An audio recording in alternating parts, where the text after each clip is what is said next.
श्रीमद् भागवत महापुराण द्वितीय स्कंद छठा अध्याय विराट स्वरूप की विभूतियों का वर्णन।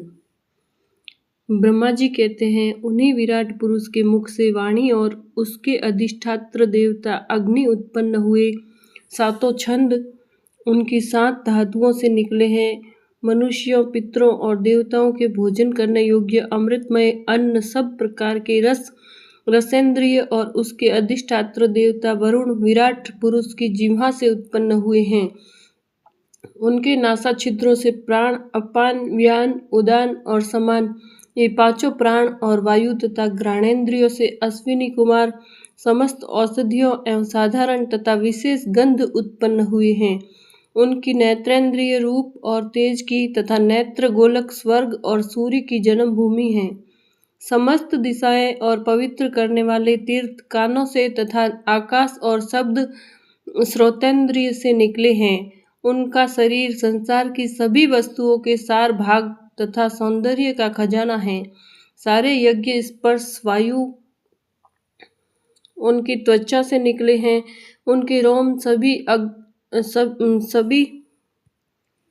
उद्भिज्ज पदार्थों के जन्म स्थान है, अथवा केवल उन्हीं के जिनसे यज्ञ संपन्न होते हैं। उनके केश, दाढ़ी, मूछ और नखों से मेघ, बिजली, शिला एवं लोहा आदि धातुएं तथा भुजाओं से प्रायः संसार की रक्षा करने वाले लोकपाल प्रकट हुए हैं। उनका चलना फिरना भुवः स्वः तीनों लोकों का आश्रय है। उनके चरण कमल प्राप्त की रक्षा करते हैं और भयों को भगा देते हैं तथा समस्त कामनाओं की पूर्ति उन्हीं से होती है। विराट पुरुष का लिंग जल, वीर्य, सृष्टि, मेघ और प्रजापति का आधार है तथा उनकी जननेन्द्रिय मैथुन जनित आनंद का उद्गम है। नारद जी विराट पुरुष की पायु इंद्रिय, यम, मित्र और मल त्याग का तथा गुदा द्वार, हिंसा, निर्यति, मृत्यु और नरक का उत्पत्ति स्थान है। उनकी पीठ से पराजय, अधर्म और अज्ञान, नाड़ियों से नद नदी और हड्डियों से पर्वतों का निर्माण हुआ है। उनके उदर में मूल प्रकृति रस नाम की धातु तथा समुद्र, समस्त प्राणी और उनकी मृत्यु समाई हुई है। उनका हृदय ही मन की जन्मभूमि है। नारद, हम तुम, धर्म, सनकादि, शंकर, विज्ञान और अंतःकरण सब के सब उनके चित्त के आश्रित हैं। कहाँ तक गिनाए मैं तुम्हारे बड़े भाई सनकादि, शंकर, देवता, दैत्य, मनुष्य, नाग, पक्षी, मृग, रेंगने वाले जंतु, गंधर्व, अप्सराएं, यक्ष, राक्षस, भूत, प्रेत, सर्प, पशु, पितर, सिद्ध, विद्याधर, चारण, वृक्ष और भी नाना प्रकार के जीव जो आकाश, जल या स्थल में रहते हैं। ग्रह, नक्षत्र, केतु, पुच्छल तारे, बिजली और बादल, ये सब के सब विराट पुरुष ही हैं। यह संपूर्ण विश्व जो कुछ कभी था, है या होगा, सबको वह घेरे हुए है और उसके अंदर यह विश्व उसके केवल 10 अंगुल के परिणाम में ही स्थित है। जैसे सूर्य अपने मंडल को प्रकाशित करते हुए ही बाहर भी प्रकाश फैलाते हैं, वैसे ही पुराण पुरुष परमात्मा भी संपूर्ण विराट विग्रह को प्रकाशित करते हुए ही उसके बाहर भीतर सर्वत्र एक रस प्रकाशित हो रहा है। मुनिवर, जो कुछ मनुष्य की क्रिया और संकल्प से बनता है, उससे वह परे है और अमृत एवं अभय पद मोक्ष का स्वामी है। यही कारण है कि कोई भी उसकी महिमा का पार नहीं पा सकता। संपूर्ण लोक भगवान के एक पाद मात्र, अंश मात्र हैं तथा उनके अंश मात्र लोकों में समस्त प्राणी निवास करते हैं। भूलोक, भुवरलोक और स्वर्गलोक के ऊपर महलोक है। उसके भी ऊपर जन, तप और सत्य लोकों में क्रमशः अमृत, क्षेम एवं अभय का नित्य निवास है। जन, तप और सत्य, इन तीनों लोकों में ब्रह्मचारी, वानप्रस्थ एवं सन्यासी निवास करते हैं। दीर्घकालीन ब्रह्मचर्य से रहित गृहस्थ भूलोक, भुवरलोक और स्वर्गलोक के भीतर ही निवास करते हैं। शास्त्रों में 2 मार्ग बतलाए गए हैं, एक अविद्या रूप कर्म मार्ग जो सकाम पुरुषों के लिए है और दूसरा उपासना रूप विद्या का मार्ग जो निष्काम उपासकों के लिए है। मनुष्य दोनों में से किसी एक का आश्रय लेकर भोग प्राप्त कराने वाले दक्षिण मार्ग से अथवा मोक्ष प्राप्त कराने वाले उत्तर मार्ग से यात्रा करता है, किंतु पुरुषोत्तम भगवान दोनों के आधारभूत हैं। जैसे सूर्य अपनी किरणों से सबको प्रकाशित करते हुए भी सबसे अलग है, वैसे ही जिन परमात्मा से इस अंड की और पंचभूत एकादश इंद्रिय एवं गुणमय विराट की उत्पत्ति हुई है, वे प्रभु भी इन समस्त वस्तुओं के अंदर और उनके रूप में रहते हुए भी उनके सर्वथा अतीत हैं। जिस समय इस विराट पुरुष के नाभि कमल से मेरा जन्म हुआ, उस समय इस पुरुष के अंगों के अतिरिक्त मुझे और कोई भी यज्ञ की सामग्री नहीं मिली।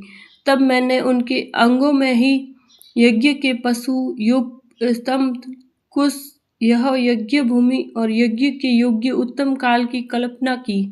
ऋषि श्रेष्ठ, यज्ञ के लिए आवश्यक पात्र आदि वस्तुएं जौ, चावल आदि औषधियाँ, घृत आदि स्नेह पदार्थ, छह रस, लोहा, मिट्टी, जल, ऋक, यजु, साम, चातुर्होत्र, यज्ञों के नाम, मंत्र, दक्षिणा, व्रत, देवताओं के नाम, पद्वती ग्रंथ, संकल्प, तंत्र, अनुष्ठान की रीति, गति, मति, श्रद्धा, प्रायश्चित और समर्पण, यह समस्त यज्ञ सामग्री मैंने विराट पुरुष के अंगों से ही इकट्ठी की।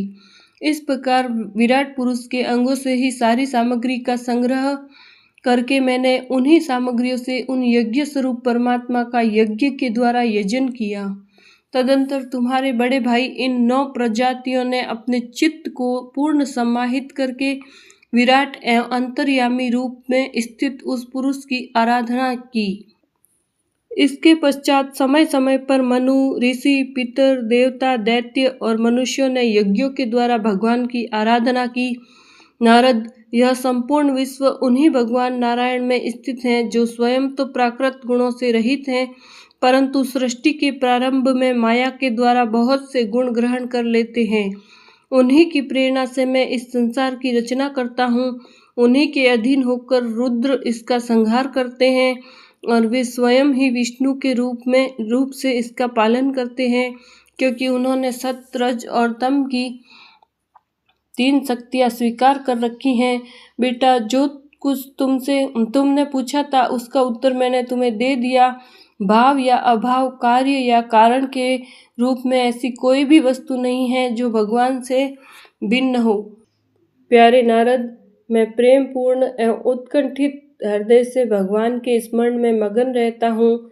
इसी से मेरी वाणी कभी असत्य नहीं होती दिखती, मेरा मन कभी असत्य संकल्प नहीं करता और मेरी इंद्रियां भी कभी मर्यादा का उल्लंघन करके कुमार्ग में नहीं जाती। मैं वेद मूर्ति हूँ, मेरा जीवन तपस्यामय है। बड़े बड़े प्रजापति मेरी वंदना करते हैं और मैं उनका स्वामी हूँ। पहले मैंने बड़ी निष्ठा से योग का सर्वांग अनुष्ठान किया था, परंतु मैं अपने मूल कारण परमात्मा के स्वरूप को नहीं जान सका, क्योंकि वे तो एकमात्र भक्ति से ही प्राप्त होते हैं। मैं तो परम मंगलमय एवं शरण आए हुए भक्तों को जन्म मृत्यु से छुड़ाने वाले परम कल्याण स्वरूप भगवान के चरणों को ही नमस्कार करता हूँ। उनकी माया की शक्ति अपार है। जैसे आकाश अपने अंत को नहीं जानता, वैसे ही वे भी अपनी महिमा का विस्तार नहीं जानते। ऐसी स्थिति में दूसरे तो उसका पार पा ही कैसे सकते हैं। मैं, मेरे पुत्र, तुम लोग और शंकर जी भी उनके सत्य स्वरूप को नहीं जानते, तब दूसरे देवता तो उन्हें जान ही कैसे सकते हैं। हम सब इस प्रकार मोहित हो रहे हैं कि उनकी माया के द्वारा रचे हुए जगत को भी ठीक ठीक नहीं समझ सकते हैं। अपनी अपनी बुद्धि के अनुसार ही अटकल लगाते हैं।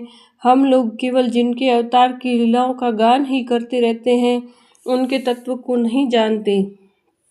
उन भगवान के श्री चरणों को मैं नमस्कार करता हूँ। वे अजन्मा एवं पुरुषोत्तम हैं। प्रत्येक कल्प में वे स्वयं अपने आप में अपने आप की ही सृष्टि करते हैं, रक्षा करते हैं और संहार कर लेते हैं। वे माया के लेश से रहित केवल ज्ञान स्वरूप हैं। और अंतरात्मा के रूप में एक रस स्थित हैं। वे तीनों काल में सत्य एवं परिपूर्ण हैं, न उनका आदि है न अंत।